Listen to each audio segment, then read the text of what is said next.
what we want to talk about today is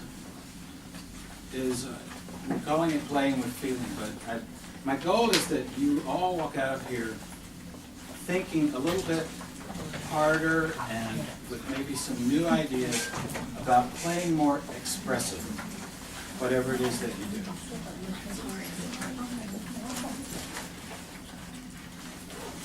Are we out of anything? All the outlines out?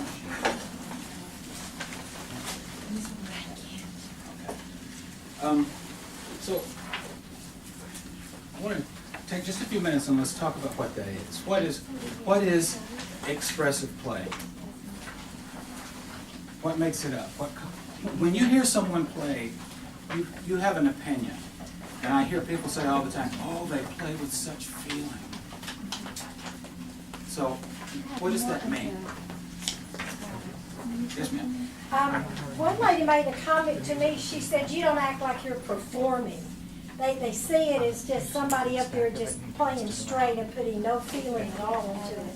Like I call it worship if I do church music. Are you saying the visual of seeing somebody Yeah, look this like is what the comments are made. You know, if you play a certain way, they'll say you don't look like you're just reading the music and playing. You know, or if you're playing something, you're not like you're performing. You're kind of like worshiping. If I'm doing a prelude, you're worshiping as you play. So you're saying that your demeanor being more calm. Well, yeah, more calm and more. Oh no, I give up. I can't describe it. Okay. Well, no, I think we know. I know what I'm not doing it. Right. Right. You're engaged in it. Right. You're in the Right. moment. Yeah, we'll talk about that. That is the hardest thing I think any of us have to deal with is the and I called it yesterday the rats in our head. You know, when you sit down to play, suddenly you start thinking about the laundry or what you have to do, or you start questioning as you play your analysis. This is why I did not become a concert pianist, because I was never able to stop analyzing the past and the future. I could not be present. I would play something and I would start thinking about what I just played, or God forbid if you miss a note. The rest of for 10 measures, that's all you can think about. And you realize, what did I do during those 10 measures? I don't know, because I was thinking about that measure 3. And then maybe you're spending time anticipating, you're a little nervous and you're worried about something that's coming up. You know, the hard part, the passage on page 4. And as a performer, sometimes I make the mistake of looking at the audience or the congregation, and you start trying to read them, right? I wonder what they thought of that. And if you see someone with a scowl, they may not be scowling at you, but you think they are. So, because we performers, we have very fragile egos. You know, we wouldn't be sitting there if we didn't need some kind of approval. We want to give them something good. And I got too concerned with what I was doing. I realized I can't do this. That was when I was in my 20s. As I've gotten older, I've learned to push the world out much more. There's a wonderful book, well, there are a couple, but I've mentioned this several times, The Inner Game of Music. If you run across it, it will help you if that's one of your things. The lady, what's your name? Kathy. I don't know, the one Linda? in Paris. Oh yeah. It says that's my Barry. dream, yeah. Linda? Linda. Uh-huh. As Linda mentioned, she feels like she's being expressive when she's pushed everything else out and she's just in the moment and present. So I think that's a very good thing if you're making notes. What constitutes emotional playing? Being in the present, being present. What else? What else makes playing emotional? Well, I feel like if I'm playing like a hymn arrangement or something like that, if I can play it so that I feel like the audience is bringing to mind the words while I'm playing. Like, oops, sorry. Then I feel like that's emotional playing, expressive feeling. Very, very good point. If you look on the second page, we'll spend some time talking about various strategies to try to see if your playing goes a little bit deeper. And one of them is number 4, strive to entrain with the audience. Join with them. Be one with them. Take them on a journey. You're not playing to them, you're with them. And that, to your point, if they are singing the text in their head, you're taking them somewhere, you're with them.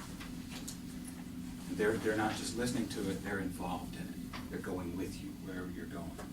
And the text is key to that, and especially if you're playing a hymn arrangement.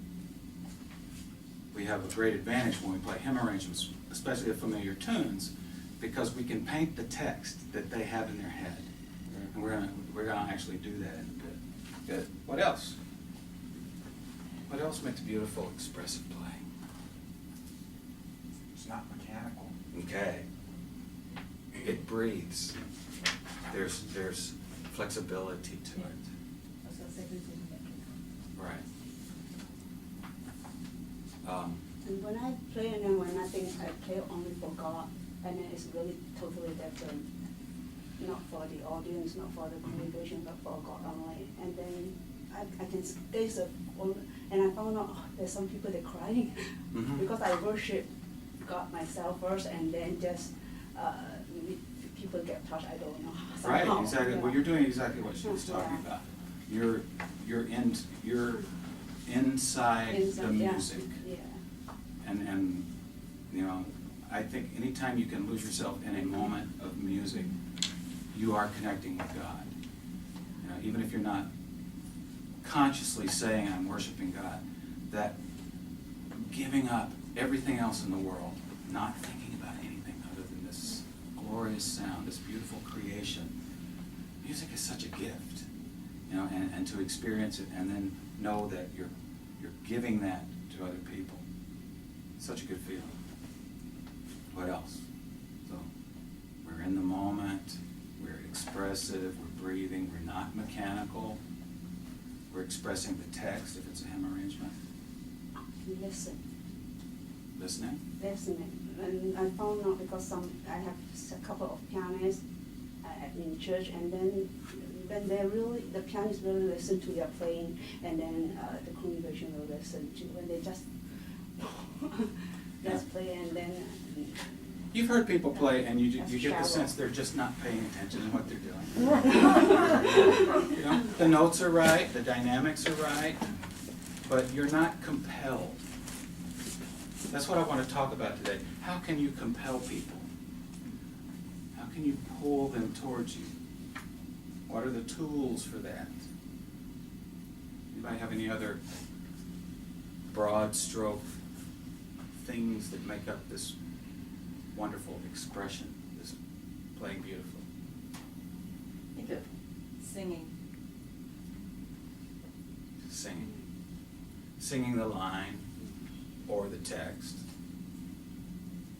Because the human voice is like no other instrument. And if you can cause the piano to feel that way, the music will grow richer. And to do that, you have to do it. You have to sing it. Singers have to breathe. Exactly. We don't have to, but Right. our music, some music we don't. Right, we're going to talk exactly about that. Good. Being one with the piano, singers have as part of the instrument. Mm-hmm. Connecting with the instrument. Any other? Now think about the specifics. We've talked about sort of the large aspects of this, but what are the little things that will now happen if you are more expressive? What are some of the things? Like, for instance, your dynamic palette is going to expand if you're being expressive. Your softs are going to be softer, your louds are going to be louder, there's going to be more breath in the play. It will breathe more naturally. What other things? Color. own colors, exactly. Legato, staccato, you know, articulations. Everything will take on a little bit more color and a little bit more meaning and depth if you are being expressive. Or if we're comparing two pianists, say, this one's expressive, this one isn't. The one who's expressive is going to have 1,000 degrees from staccato to legato. The one who's not is either going to be playing it smooth or choppy. You know? The same way with dynamics. Over here, glorious palette of dynamics and used in interesting ways. Over here, it's all mezzo forte. Or it might move like this, but it doesn't move like this. That's what you want to get to. All right, how do you get there? I love this quote by Isaac Stern. Technique is not music, although it's important. Music is the thousandth of a millisecond between one note and another. How you get from one to the other. That's where the music is. And that is so true. That's what makes the difference in this pianist. And this pianist is how they travel from one note to the other. Barry Green says there are 10 pathways to mastering this concept of being expressive. Communication. You're aware that you are communicating something to God, to the audience. Courage. Sometimes it's hard. Sometimes it's hard to, if it's a hard piece, you know, you can lose your courage quickly. Discipline. That's a tough one. Basically boils down to practicing. Fun. I think I hear a lot of pianists, and I think they wouldn't be any fun to go out and have dinner with. You know, there's just such a dryness about it, and then you'll hear somebody else, you'll hear or see someone else playing is beautiful. They look engaged, and maybe they smile every once in a while, but you just get a sense that they're loving what they're doing. This person, you're not sure. This person loves it, you can clearly see it. Fun. Passion, well, we know what that is. You know. Really giving into it. Tolerance. Concentration, that's tough, but that's important, crucial. Confidence. We all fall short there. Ego and humility. You have to have both. You have to have some ego. You have to care about your performance, or it won't be good. But you also have to be humble about it. It's not for you. It's, as this young lady back here said, in church we're playing, it's a gift to our Creator. It's not about us. It's a gift to our Creator. Consequently, we are in training with the congregation, and they're getting a gift from the music.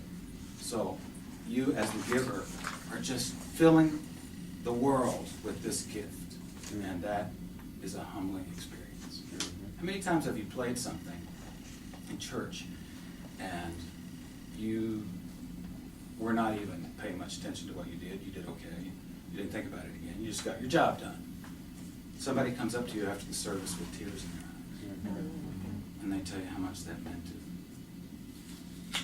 It happens to me all the time. Things that I think were just mediocre at best.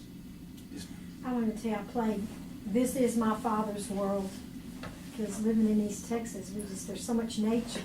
This lady came up just crying, and I thought, oh, that's so old. It wasn't contemporary. Nobody has to play it, but I just found it, and I thought it was very simple. There's a lot of elderly in the church. That was the most popular thing I'd played in a long time, very simple. And she reminded her of her childhood and her camp, and you made a connection. And I looked up one time, and some lady was just no telling what she's thinking about her child. It's so simple. Were you just playing from the hymnal? No, or was it an arrangement? no, it was just a little arrangement. I don't even know whose it was. It was. It's funny you said that, because this is what I was about to go into. But that was the most comments of all things you could pull out. Just. Well, to me, that's one of the joys of being in ministry, in music ministry, is the knowledge that you are you are giving to someone. Someone is gonna walk away with a blessing. And you may not know who it is, you may never know about that, but for every one person who comes up and tells you, there are probably 100 who don't, who have a moving experience because of what you do. So today, we want to learn to push for more. Expect more of ourselves. And that's the word we're going to use a lot of, more. Figure out what you're doing that's good and do more.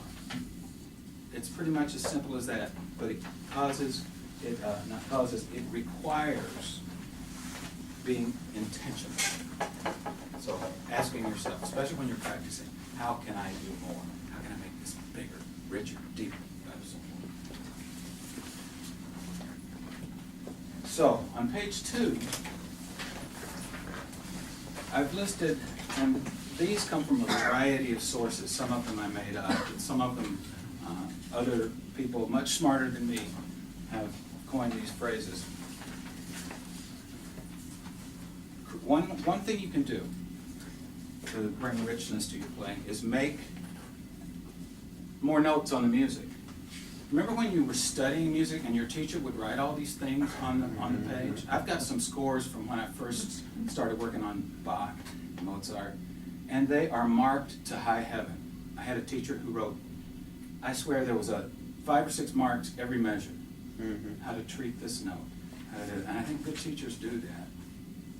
And then we sort of take our music to church, we open it up and we play, don't we? Have you really looked at all of the little things along the way that you can do? Have you? You will now. Describing the intent of each phrase or section.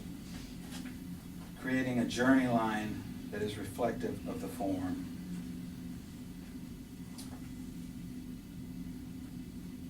Will you look on your at your other handout? Here's what I would like to do. There's a page that has no title at the top. Looks like this.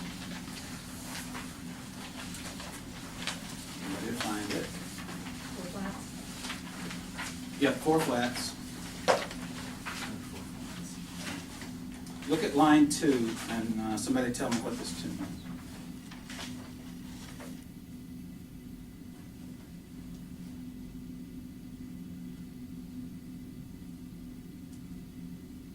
Do you see the melody? What is it? What's the hymn? Yeah. The Old Rugged Cross. Sing the whole It's a little bit disguised, but there it is.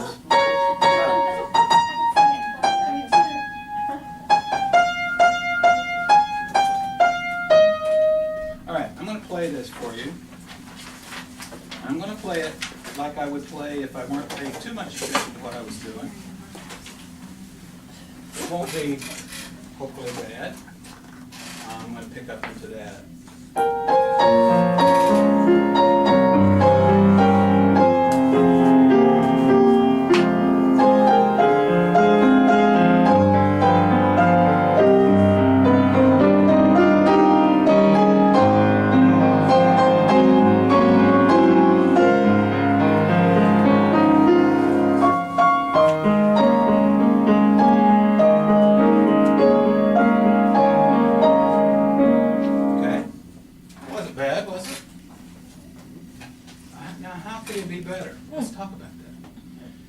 One of the things that we have, and you brought this up, is as Christians working in the church, we have these wonderful hymn texts to use in training with the audience.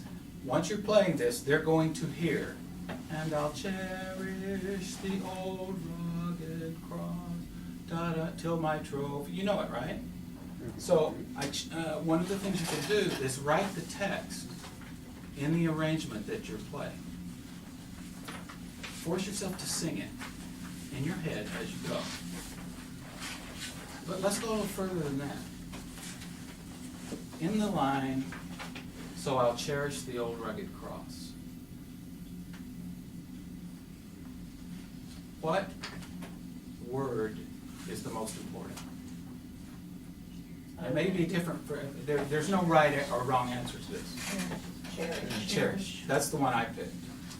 So I'll cherish the old rugged cross. So if I look at the notes that relate to cherish, and maybe circle them or underline, I'm gonna be conscious of that as being important as I approach it, and I might play more like this.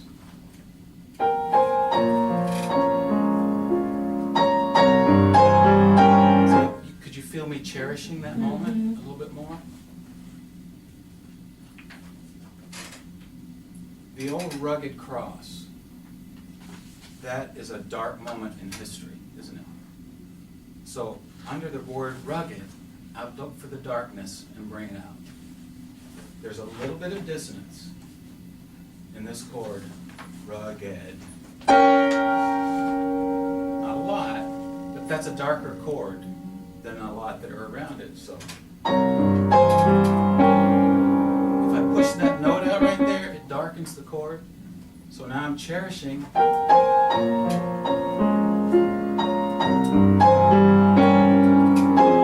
It's okay to bring other notes out sometimes besides the melody. Till my trophies, at last I laid down. What could I do with that to paint that text for the listener? When you lay down, what happens? You relax when you lay down. You slow down when you lay down. You just, all right, so,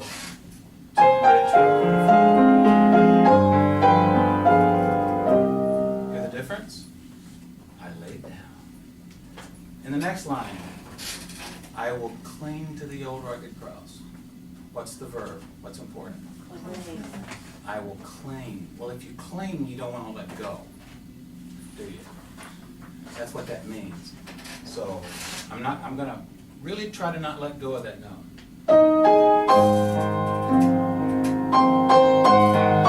And here I was clinging there. And exchange it someday. Now I don't finish the phrase in this arrangement, but if I did, that's the most positive thought yet. And exchange it someday for a crown. And the word crown would be what I wanted to paint. Crown being heaven, right? So let me think about all that as best I can and play it for you again.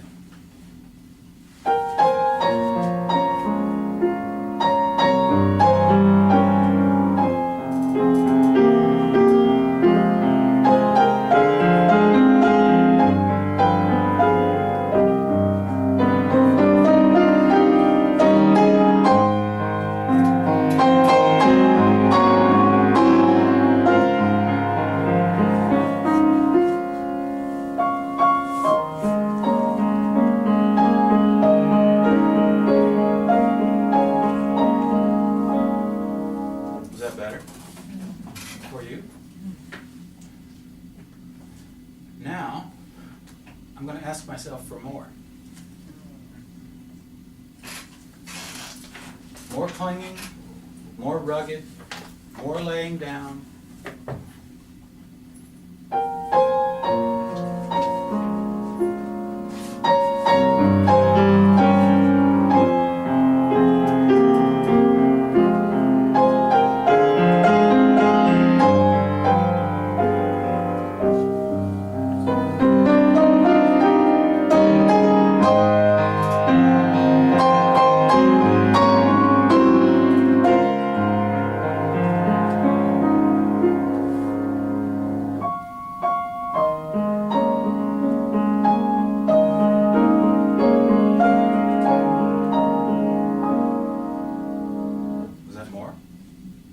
Better, or am I going too far now? Not for me. Okay. I've heard pianists that play with the time so much that it makes me uncomfortable. It's important to keep the thoughts connected, to not stop unless necessary. The other thing that you do when you're singing the text is you breathe. Where would you breathe in this? So I'll cherish the old rugged cross. You breathe there. Till my trophies at last I lay down. I'm going to play this and not think about that other stuff. I'm going to think about breathing. To do that, I'm going to sing it in my head.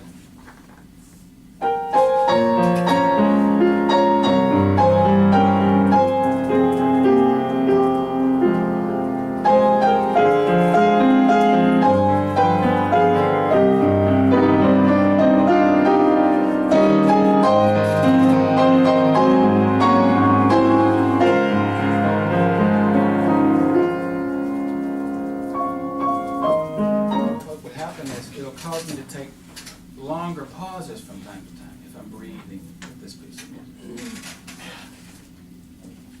Now I'm going to go back and I'm going to ask myself for more of everything and see if I can go too far.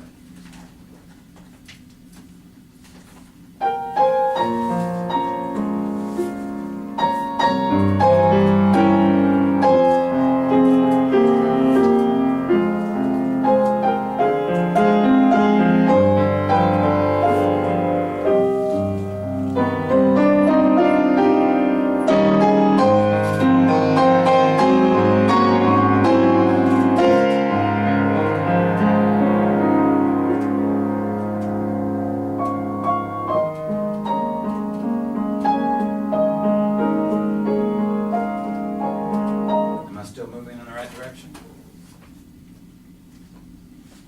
There's a point where it becomes subjective.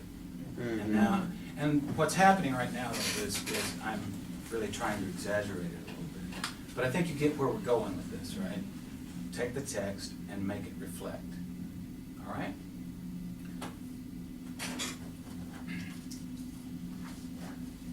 Well, that's not mine. Moving on to the letter D. Remember, the expression marks are suggestions and always very broad stroke. Create your own more, well, first of all, most arrangers will tell you play it any way you want to. Just play it. Just, it's yours. Once you buy the music, it's yours. So, it's not going to break anybody's heart if you decide that this phrase should be louder than piano and so forth. And so I challenge you to look at the music and don't just be satisfied with, look at Just As I Am. That's a two-pager. The two that looks pretty open. There's not a lot of instruction on here for you in terms of dynamics.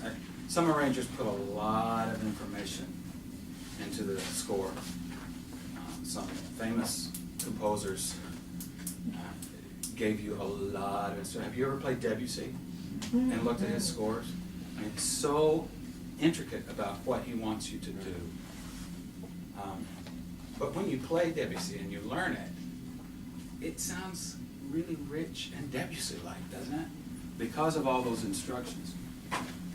So take the time with a piece of music sometime and give yourself much more instruction. We're going to do that real quickly. This one. Okay. And I'm going to let you tell me what to do.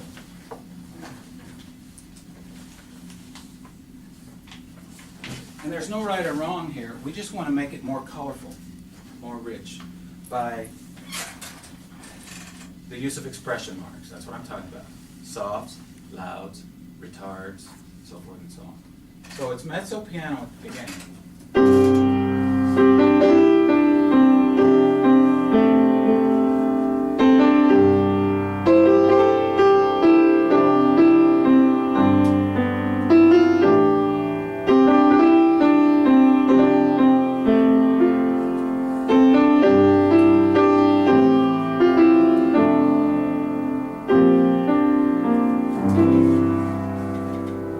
And then it goes into the tune.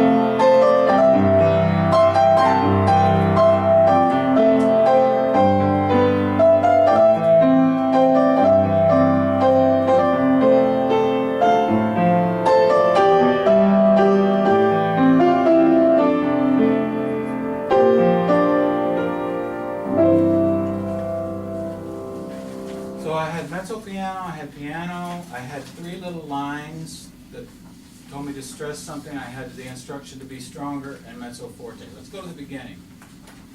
Think about the form right here. What happens? We have a phrase. We have another phrase. We have another one.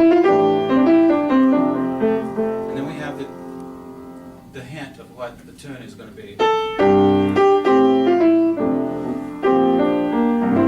Alright, what can I do now? What can I do to make this more engaging? You're a pianist, what would you do? Different from what I just did. Bring up the melody, Which one? the old and the. So bring out, all right, that's good. I'm going to circle those. All right, do I have to play a mezzo piano? No, I was gonna say at measure 9, since that sort of repeats the first idea, but in a different harmonic. Frank, could you do that mezzo forte instead? Mezzo forte, good. But let's go a little further. Let's put a crescendo into mezzo forte, beginning on those 8 notes. Da da da, instead of starting mezzo forte. This is the kind of thing I'm looking for. Little internal shadings. We're shading the piece now. We're not, we've built it already. We can play it. Now let's shade it. On those first 2 measures, you can do like a hairpin up to the E, Yep. the C, the C, D, E, and then come back down. Right. Exactly. And then come back down. Ah, good. So you're talking about actually coloring the phrase like this. Mm-hmm. Right. Because I didn't really make much conscious effort to do that. So if I'm going to do it there, why don't I do it every time? Yeah. Because the phrase moves up. Dee da da dee da da, and it moves down. All right, what else can I do?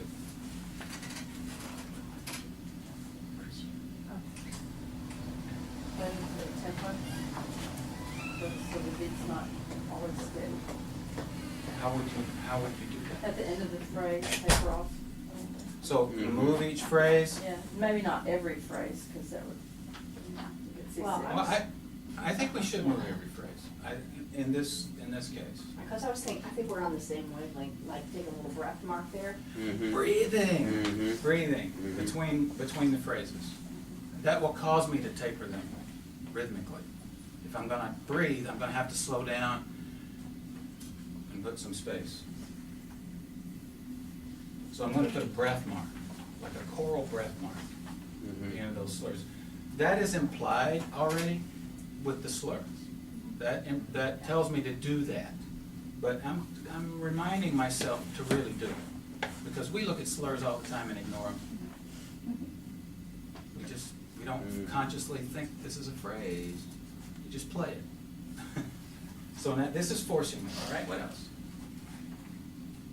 Any other ideas? The second line, that third measure, that suspension could really be brought out. The C to the B. I like that. Now you're thinking, how can I bring out, what are the different ways I can bring out a note? Let's talk about that for a second. If you want to stress a note in a line of music, what do you do? Make it louder or longer. Louder or longer? Or softer. Or softer? So dynamics, you make the dynamic different from the notes around it. That's one thing. Or delay it so that you play behind the beat. Delay it. Who knows what that's called? That's what exactly what I was looking for. Adagio. An agogic Agogic accent. No. Are you familiar with this? Yes. Accenting a note or bringing it out by putting a little extra space in front of it. Just a little bit of extra time. So.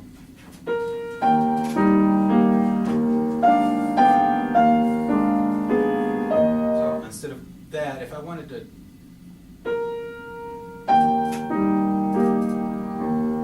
I mean, I'm exaggerating for you, but that's, you hear good musicians do this all the time. They'll find the note that they want to bring to you, and they'll force you the line is going along, and then they stop just long enough to make you go, you do it just a little bit. But that's what pulls you to that note, and it makes you remember it as being accent. Question? Thought? Well, let's see if I can bring some of this into play here.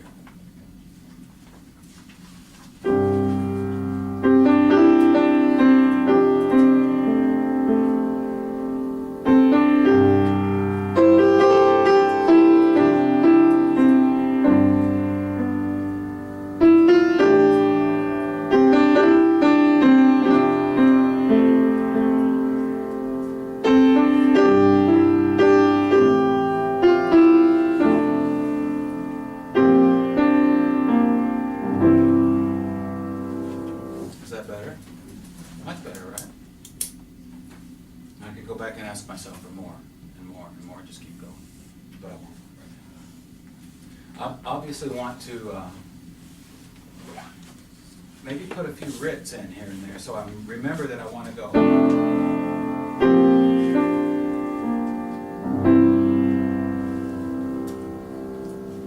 Okay? Let's look at the next phrase. Okay, let's assume we've gone through and we've given ourselves a little bit more roadmap than is there.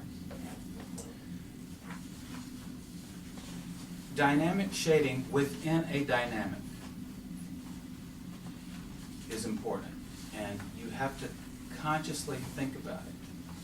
In other words, this passage is piano that's coming up, and I want the overall effect of this to be soft. But if you play every note soft, it's pointless. It has no color. So you want to find the things to put a little bit more onto, and usually it's the melody. So the melody is going to be a little louder than soft, and everything else around it is going to be a little softer than soft. And when you practice to achieve that, you must exaggerate that. So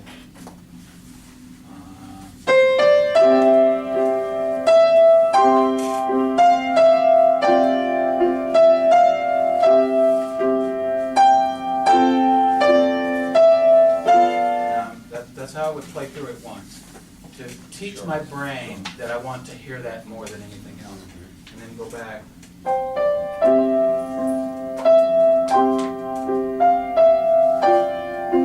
This is a very bright piano. It's hard to do anything with, but you see what I'm getting at.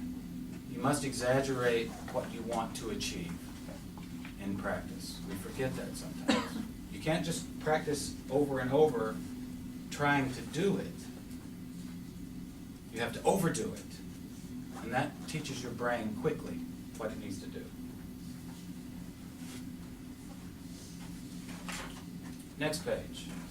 So I'm gonna color this more. My softs are gonna ebb and flow a little bit. I'm breathing at the end of phrases like we talked about more. And then I get to stronger. How about if we just go much more stronger?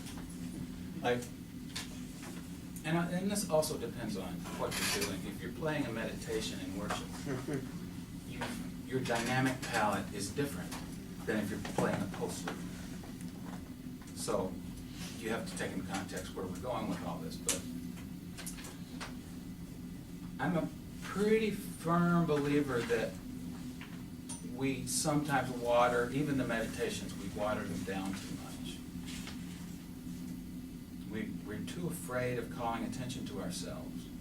So it just gets very, very beige. You know? But we're doing a disservice to the congregation and to God. We're not making it good. You know? Make it reach them. So don't be afraid to play a little stronger if it says strong. I would. Well, I'm going to play this one more time and then we're going to go something else. But I'll see if I can emote my most. Use this piano a little bit.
than when I started, wasn't it?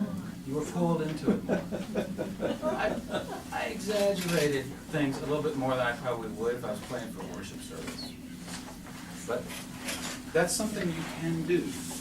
And I guarantee you, you will play better when you take it to worship. If you study that music a little bit and give it some attention, some intention, particularly with respect to breathing and the text. Writing the text into a hymn arrangement is one of the best things you can do. Because the physical act of writing it re-teaches it to you. It reminds you what it means. So it's not just the words, it's what the words mean that reinforces it, and that will come through in the play. Now, Joel, I have a question. yes, ma'am. Were you thinking that in 3 or in 1? I went back and forth.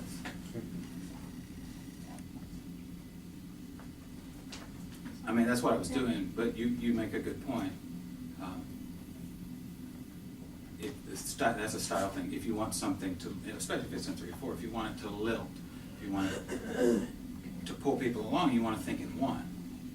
You want, it's like the ball bounces, dun, dun, dun, dun, dun, tennis ball going on. So, gives it buoyancy, even if it's very slow, to still think in 1. That's what I was doing. Dun,